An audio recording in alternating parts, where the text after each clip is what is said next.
a mom and dad meltdown, clueless AI, and slamming grass into reverse. It's all coming up on the Use Your Head podcast.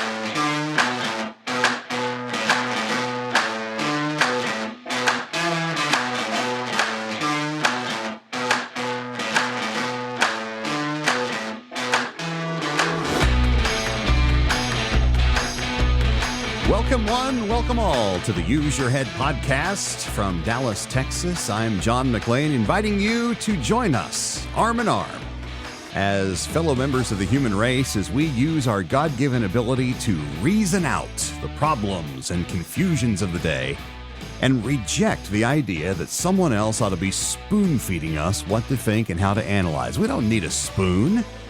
We can do it all by our own selves when we use our head. Some great topics for you today. Sorry, once again, I am a touch late. I know this is Thursday as I look at the calendar, September the 12th. Busy once again this week.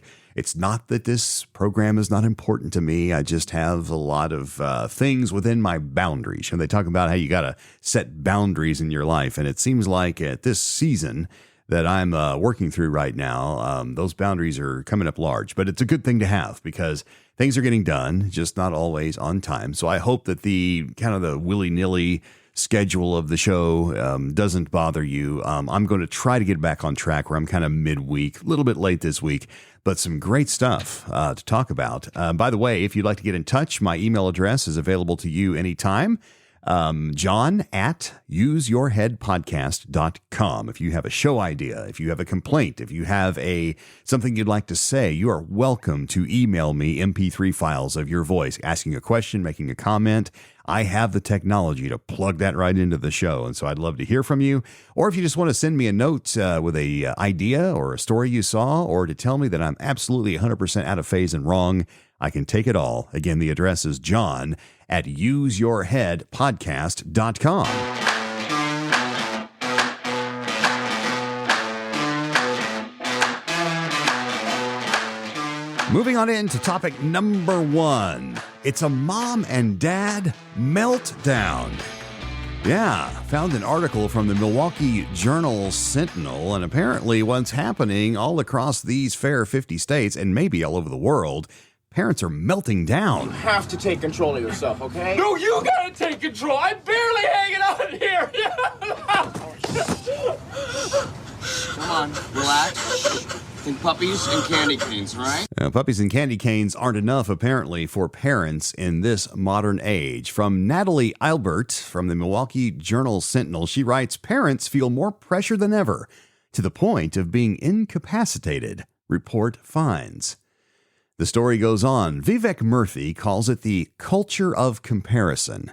In addition to protecting children from harm, worrying about finances and guiding them through their teens, parents face unrealistic expectations about celebrating milestone events and meeting expectations for achievements and status symbols. This is way beyond keeping up with the Joneses. Under a new report called Parents Under Pressure by Murthy, the U.S. Surgeon General, reports 41% of parents and caregivers said they are, quote, so stressed they cannot function most days, and nearly 50% said their stress completely overwhelms them. Parents are working longer hours, childcare costs have soared beyond even some college tuition, and saving for that tuition sometimes feels hopeless, given rising college costs, the report confirmed. They're also responding to the surging youth mental health crisis, contending with threats outside of their control, like school shootings and grappling with the harms and risks of social media and technology. All of this goes through the filter of perceived parenting standards, pressures fueled by social media influencers. Yeah, we're going to stop right there. All right, listen. I'm not going to judge parents, who feel like they're melting down and need, puppies and candy canes or whatever to get back on track, or booze or whatever you're using. But look, this whole thing about social media influencers and pressures, if that's the source of your angst, mom and dad, that's your own fault. Social media should be treated for what it is, All right. If it's controlling your life, that's because you are letting it. And we talked about this last week. I have set boundaries. There's the B word again, boundaries on my own social media. My phone cuts me off after 15 minutes. That's it. 15 minutes a day. And I'm cut off. And I find, at first it was a little weird because, it's designed to suck you in. You can control the influence that social media has on your life if you want to. Now, if you'd rather sit around and say, I can't, and then complain about how you're about to melt down because of social media influencer pressures, I'm sorry, that's on you. That's how I use my head on that. Continuing on, the article continues.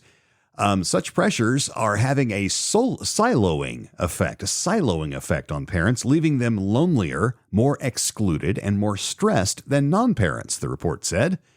Given all these factors, it's no wonder that so many parents are struggling. Murthy, a father of two, wrote in an introduction to the report, "In my conversations with parents and caregivers across America, I have found guilt and shame have become pervasive, often leading them to hide their struggles, which perpetuates a vicious cycle where stress leads to guilt, which leads to more stress. If we continue to undervalue the work of parenting," Murthy warned, "a harmful loop will persist, one that feeds from exhausted, lonely parent to stressed, isolated child, and back again." All right, it's time to use our heads here as we consider what's happening here. And look, parenting is hard because it's supposed to be. All right, if parenting is easy, if you're one of these parents that are going, "Hey, listen, I'm a parent's piece of cake," you're not doing it right. Okay, it's supposed to be hard. Anything worthwhile is. But let's use our heads here. All right, so this report is saying that, look, you're keeping up with the Joneses. You've got all these pressures. You've got to celebrate every achievement your kid does, and that usually means a party that's way too expensive or some kind of trip that you can't afford or, looking on social media to make sure you're measuring up so that your kid's not embarrassed by you and what you do or whatever it is. I use my head and I say, I think it's time to talk about discipline. All right. Virtue to the rescue. Discipline, after all, is one of the cardinal virtues. And to kind of back into this idea, I want to tell you about a close friend of mine. And I'm going to call him Bill. That's not his name, but we're going to use the name Bill because I don't want to speak out of turn here. But this is a real story of someone that I've known most of my life. Certainly all of my adult life and part of my youth. All right, close friend. We're going to call him Bill. Bill has 3 kids, and Bill is a devout Christian, and so he and his wife both live their lives and parented their kids. Their kids are grown now, based upon that. And as I watched Bill and his wife work with their children from the time they were extremely young, babies, all the way through the challenges of toddlerhood and then the challenges of kids starting to find themselves. And then they start getting rebellious because when they get to be preteens, they know everything and you're an idiot. And so you got to deal with them with that. And then all the peer pressure and social media pressure when they become teens. Well, I'm grown. I don't need this. This whole thing, parents walk through this. And as I watched Bill do this, he took a very, very different approach, one that some would call old-fashioned, and what others would call, some of the wackiest among us would probably say it was abusive or cruel. It was nothing of the kind. It was called discipline. This was a home of discipline. Love, yes. All right. I'm not going to say Bill was not walking around with a yardstick just relishing the next chance to whack his kid. No, it was loving discipline. Boundaries. There's the B word again. Boundaries clear and defined, set around his family, both at home and out of the home, to create a healthy, balanced life. Yes, even with teens, even with preteens, and even with terrible toddlers. Discipline. Some examples. There were video games in the house, but there was a very strict rule on when those video games were to be utilized. And it was very strictly regulated. And guess what? The children learned to respect those boundaries. There were many other boundaries. There was no social media or cell phone use at the dinner table and many other family times. Family time was family time, and outside influence was not welcomed. This also was a boundary that was fiercely defended and is now deeply appreciated. I can tell you, this is just a couple of examples of the way that this family, that Bill and his wife, bucked the system and said, no, culture, I think you're off the rails. We're going to discipline our children. All of these kids who are grown now, a couple of them are even married now, are completely well adjusted. They performed well in school. They achieved things. They set goals and achieved goals. They're all very bright. They all had direction as they moved from childhood out of the home into adulthood. And, you know, the interesting thing, despite what a lot of people thought, well, those kids are going to wind up hating their parents, or they've just deprived them of all the fun of childhood. On the contrary, Mr. Know-It-All, I know all three of these kids pretty well, and they adore their upbringing and their parents and appreciate the fact that they are so balanced now. They can handle what life throws at them because they were brought up with one of the cardinal virtues of discipline. There's no melting down in that house. And a lot of people criticize them. All right. I was on the sidelines watching, and I could see what was happening. All right. This was a disciplined household. Look, I don't care what they're doing on the outside. This is how we do life here. This is how we do family here. And this is the way we're going to do it. And it's amazing. You know, they always say that kids will say that they don't want boundaries, but they really do. And by kids, I mean everyone. It's true. And it was borne out in this example of Bill and his family. So melting down, if that's happening in your family, you might want to try a little tablespoon or maybe a heaping helping of discipline. Virtue to the rescue. It's a virtue for a reason. It doesn't fail.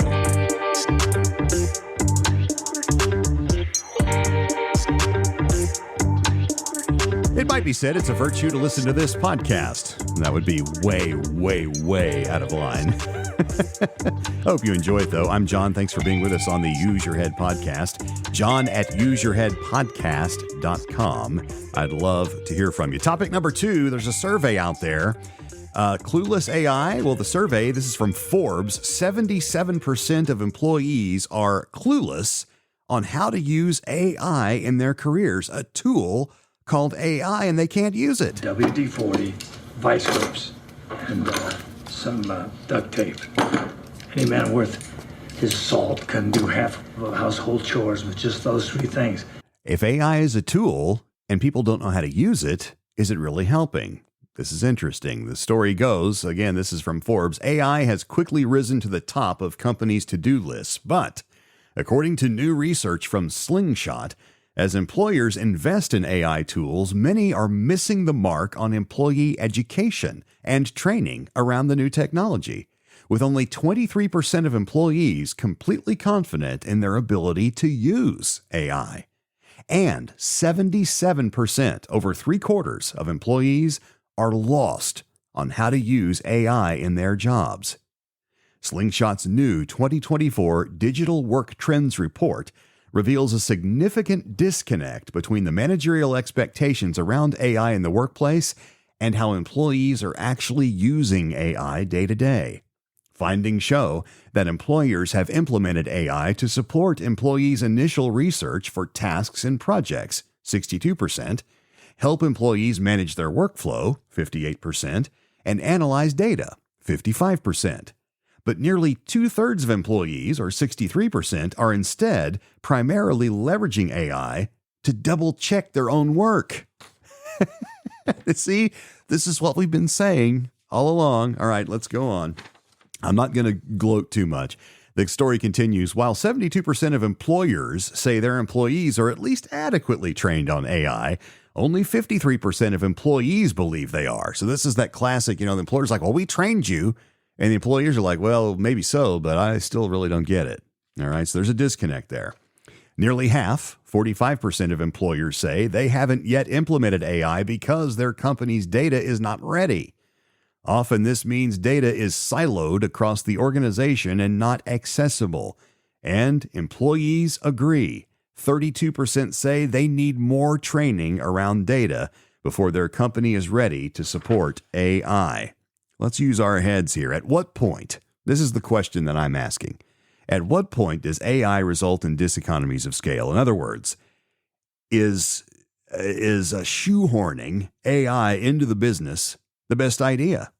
I mean, it's hard enough to keep good people, and if we're freaking them out and saying, you're not supporting me, you're not training me, I don't know how to use this, you're making me use this tool and I can't use it.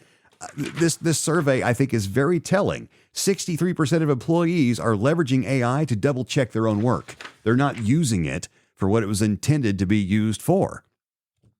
This is interesting to me.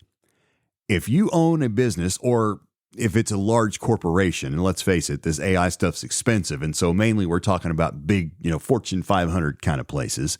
So you may be the, IT guru in charge of making sure we get AI implemented across because we want to have all that efficiency and save money. Well, it's not happening, at least not yet. Now, I will say in fairness that AI is still very new, and you can't learn something new overnight. There's always growing pains and hiccups and learning curves and all that kind of thing, and that's probably going to take years to mete out. But these are not close numbers. 77% is a clear majority of employees who are clueless on how to use AI in the workplace. They don't get it. They're being trained. The companies are saying, hey, we've got training, we're training them on these tools, and it's not working. I would suggest when I use my head, if I put myself in the cube farm and go, okay, John, let's pretend you work at some company, whatever it is, and they've said, all right, starting this year, we're using these AI tools. We spent a fortune on them. We're going to train you on them, and we want you to start doing this in your day-to-day work so you'll be more efficient. I'm going, all right, I already have a workflow. Okay, let's say I've been at the company a few years. I kind of have my routine down and know my job and know my deliverables and know what, the people that I work with, within and without my team and all that kind of thing. I know my customers. And now you're going to shoehorn this new technology that turns a lot of those processes. You're asking me, in other words, to trust what I used to get paid to do. And what happens, by the way, inside ourselves when we're paid to do something we know how to do? There's a little bit of pride there, isn't there?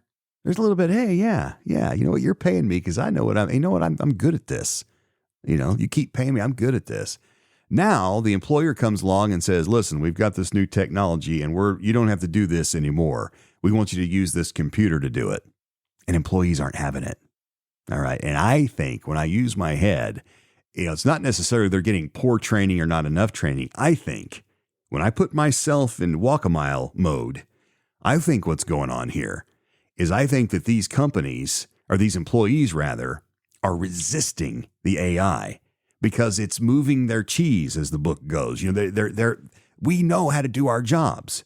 And yes, we're going to try to work to do them more efficiently and turn out more units, in the same amount of time for what you're paying us.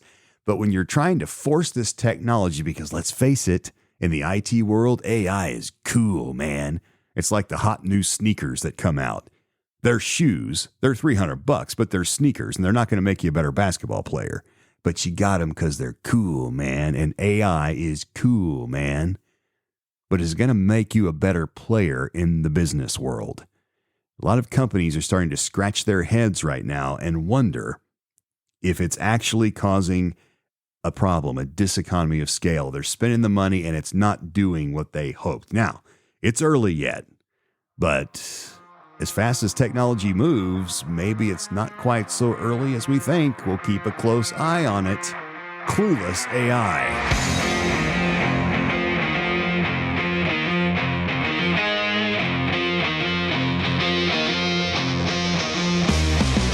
Topic number 3 on this week's foray into the Use Your Head podcast is from the West Coast, California. Found a really interesting story, and I want your feedback. John at useyourheadpodcast.com, because I've read this 3 or 4 times. No idea what to make of it. Slamming grass into reverse. California Governor Gavin Newsom risks stripping political gears. Unbelievable. You know what happens when you go into reverse too fast.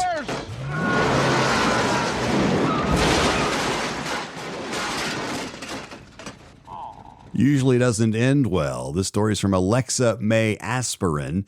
This is from Fox Local on AOL.com. Dateline Los Angeles. Governor Gavin Newsom recently proposed emergency regulations to ban THC-containing hemp products in an effort to protect youth from the effects of unregulated THC. Now, if you don't know much about weed, about marijuana, this is the kind of the THC part of the chemical is kind of the yin to the CBD yang. The CBD is the stuff that's legal almost anywhere, and that's the kind of the stuff that's supposed to help with anxiety and but it doesn't give you a high. All right, it doesn't affect the THC is the stuff that people really are after. That's the stuff that makes you stoned. Okay, it also relieves stress, I'm sure, and gives you the munchies and all that. Well, that's what we're talking about. We're talking about THC. These are the products that, by the way, are legal recreationally in the state of California, as well as other places, where you can just walk in, and if you're 21, which is the age in almost everywhere, then you can buy it. All right. So just want to make sure if you're not into the whole marijuana scene, man, that's what we're talking about here. The story goes on. Quote, this is Governor Newsom. Quote, "We will not sit on our hands as drug peddlers target our children with dangerous and unregulated hemp products containing THC at our retail stores," Newsom said in a statement. "We're taking action to close loopholes and increase enforcement to prevent children from accessing these dangerous hemp and cannabis products." The regulations proposed by the California Department of Public Health, otherwise known as CDPH, require the following.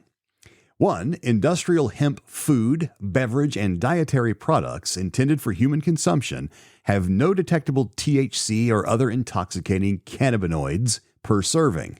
All right, so these are the edibles. All right. 2.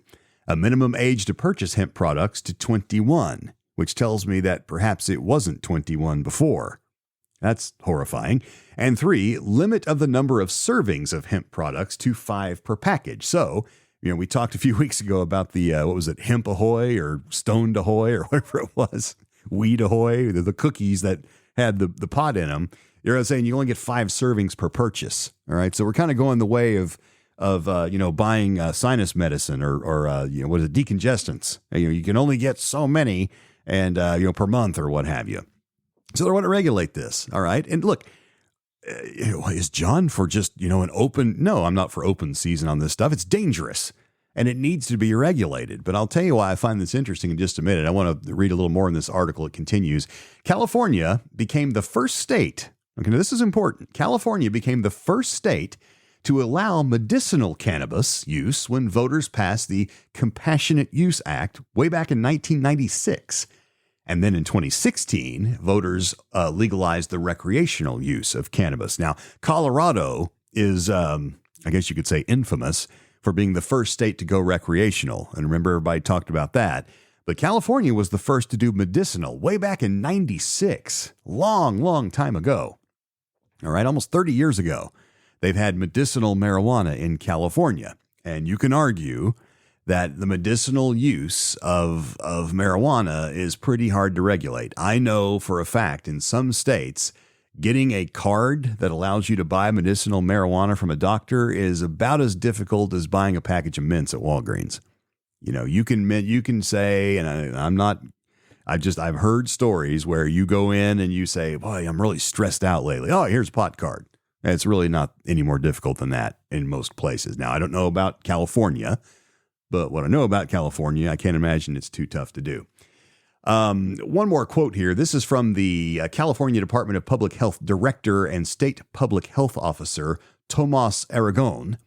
Tomas says this, quote, "Intoxicating industrial hemp products can cause illness and injury to California consumers. We are working to ensure products in the marketplace comply with state laws that protect consumers against these public health risks and have proposed emergency regulations that will improve protections for consumers." End quote. The regulations go into effect immediately once approved by the Office of Administrative Law, which is an agency there in California. All right, let's use our heads here. When I saw that Gavin Newsom was regulating marijuana for the sake of the children, I went, because this is the guy where pretty much anything goes except firearms. I mean, out there, you can do whatever you want. It just seems that way. Include pay boatloads of taxes. Now, I use my head when I read this, and my first reaction is, what happened? All right, in a state that traditionally is let's face it, pro-drugs, all right? Now, suddenly, they're going to start busting people for the sake of the children? I mean, and don't misunderstand.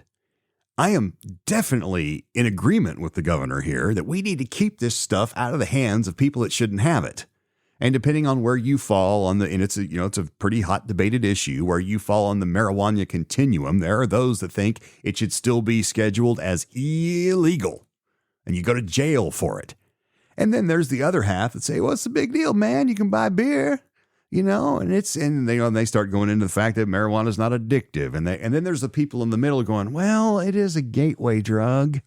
So while it may not be all that harmful, it could lead to something that is, lead to cocaine or heroin or acid or whatever, And then there's all kinds of opinions along that continuum. All right. So I am in agreement with Governor Newsom, which never happens, by the way, that, we need to keep THC out of the hands of people that either are too young or aren't getting it for the right reasons because it's harmful. One thing that I do know, especially about the edibles, and really, since this stuff was legalized across the country, what I've heard is that the concentrations of the chemicals in these products is is ramped up. So, in other words, back in the day when, if you were so inclined, you'd buy some on the street, it would have a certain amount of these chemicals that create the effect that you're buying it for. Getting stoned, man, right?